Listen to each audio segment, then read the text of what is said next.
Hello மக்களே, எல்லாருக்கும் வணக்கம். இன்றைக்கி நம்ம சேனலில் என்ன பார்க்க போகிறோம் அப்படின்னா, இடியாப்ப மாவு, கொழுக்கட்டை மாவு, அதே மாதிரி புட்டு மாவு இதெல்லாம் வந்து வீட்டிலே எப்படி நம்ம வந்து ப்ரிப்பேர் பண்ணுறது அப்படிங்கிறதாங்க பார்க்க போகிறோம்.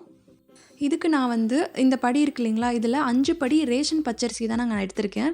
ஸோ அதை நல்லா க்ளீன் பண்ணி நல்லா கழுவிட்டு ஒரு 5-6 டைம் நல்லா தண்ணியில் நல்லா கழுவிட்டு வெயிலில் வந்து ஒரு 3லேருந்து 4 மணி நேரம் நல்லா வந்து ட்ரை பண்ணிடுங்க. கையில் தொட்டு பார்த்தா அரிசி வந்து நமக்கு ஒட்டாமல் வரணும். இப்போ வந்து ஒட்டுது இல்லைங்களா, இந்த மாதிரி ஒட்டாமல் வந்துச்சு அப்படின்னா நம்ம இது வெயிலேருந்து நம்ம எடுத்துடலாம். நாங்கள் எப்போவுமே ஒரு 6 மந்த்ஸ்க்கு ஸ்டாக் பண்ணி வச்சுக்கிற மாதிரி தாங்க பண்ணுவோம். அதனால நாங்கள் கடையில் கொடுத்து தான் மாவு அரைச்சோம். இல்லைங்க கம்மியான குவான்டிட்டியில் பண்ணுறீங்க அப்படின்னா வீட்டில் இருக்க மிக்சிலே நீங்கள் வந்து மாவு அரைச்சிக்கோங்க.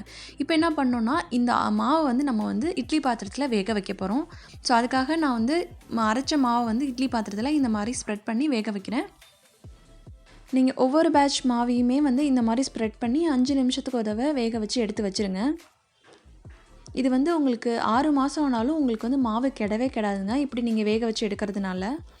சில பேர் வெயிலில் வைப்பாங்க, அதை விட பெஸ்ட்டு வந்து பார்த்திங்கன்னா இந்த மாதிரி வேக வச்சு எடுக்கிறது தாங்க. இப்போ இது நம்ம ஒரு மூடி போட்டு வேக வச்சிடலாம். இந்த மாவில் நான் பண்ண இடியாப்பம் ரெசிபி ஆல்ரெடி வீடியோ போட்டிருக்கேன். அதோட லிங்க் வேணும்னா நான் வந்து டிஸ்கிரிப்ஷனில் கொடுக்குறேன். மறக்காமல் அந்த ரெசிபி எப்படி வந்துச்சு அப்படிங்கிறத செக் பண்ணி பாருங்கள். இப்போது நம்ம வேக வச்சு எடுத்தாச்சு இல்லைங்களா, இதை வந்து வெயிலில் ஒரு 1 மணி நேரம் நல்லா காய வச்சுருங்க. நம்ம ஆவியில் வேக வச்சுருக்கிறதுனால அதில் கொஞ்சம் ஈரத்தன்மை இருக்குங்க, அதுக்காக தான் வெயிலில் காய வைக்கிறது. அதே மாதிரி கெட்டு போகாமல் இருக்கிறதுக்காகவும் வெயிலில் காய வைக்கிறோம். இந்த மாதிரி கட்டி சேர்ந்துரும் நீங்கள் வேக வச்சிங்கன்னா. இது வந்து நல்லா உடஞ்சி நமக்கு சலிக்கும் போது ஈஸியாக வரதுக்காகத்தான் நம்ம வந்து வெயிலில் காய வைக்கணும். 1 மணி நேரம் கழித்து இதை நம்ம ஜல்லடையில் சலிக்க ஆரம்பிச்சிடலாங்க.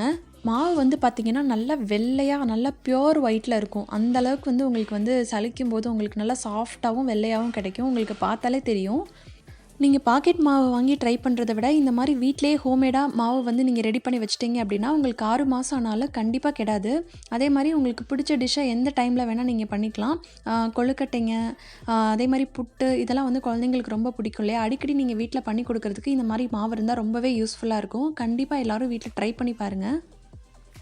அடுத்து விநாயகர் சதுர்த்தி வருது இல்லைங்களா, அதுக்கு நம்ம விதவிதமாக கொழுக்கட்டைங்க வீட்டில் பண்ணுவோம். ஸோ அதுக்கு வந்து இந்த மாவில் நீங்கள் ட்ரை பண்ணி பாருங்கள், உண்மையாகவே ரொம்ப சாஃப்டாக வருங்க. ட்ரை பண்ணி பார்த்துட்டு எப்படி இருக்குது அப்படிங்கிறத கமெண்ட் செக்ஷனில் சொல்லுங்கள். உங்களுக்கு மிச்சம் ஆகிற இந்த கட்டிங்கெல்லாம் நீங்கள் என்ன பண்ணுறீங்க அப்படின்னா, மறுபடியும் ஒரு மிக்சியில் ஒரு கிரைண்ட் பண்ணிவிட்டு அதையும் சலிச்சு எடுத்துக்கோங்க. ஸோ கம்ப்ளீட்டாக சலிச்சு எடுத்ததுக்கப்புறம் மாவு வந்து பார்த்திங்கன்னா இந்த மாதிரி இருக்குது. எவ்வளோ சாஃப்டாக இருக்குது பாருங்கள், எவ்வளோ கலர் வெள்ளையாக இருக்குதுன்னு பார்த்தீங்களா. ஸோ பாக்கெட் மாவை விட இது வந்து பெஸ்ட்டுன்னு சொல்லுவேங்க. கண்டிப்பாக எல்லாருமே வீட்டில் ட்ரை பண்ணி பாருங்கள். ரொம்ப சிம்பிளான ப்ராசஸ் தான். இந்த மாவில் வந்து கொழுக்கட்டை பண்ணுற வீடியோவும் உங்களுக்கு வந்துக்கிட்டே இருக்குங்க. அதுக்கு நீங்கள் என்ன பண்ணணும்னா, சேனலை சப்ஸ்கிரைப் பண்ணிக்கோங்க, பக்கத்தில் இருக்க பெல் ஐக்கானையும் கிளிக் பண்ணிக்கோங்க. அப்போ தான் நான் போடுற வீடியோஸ் உங்களுக்கு நோட்டிஃபிகேஷனில் வரும். Thank you, bye bye.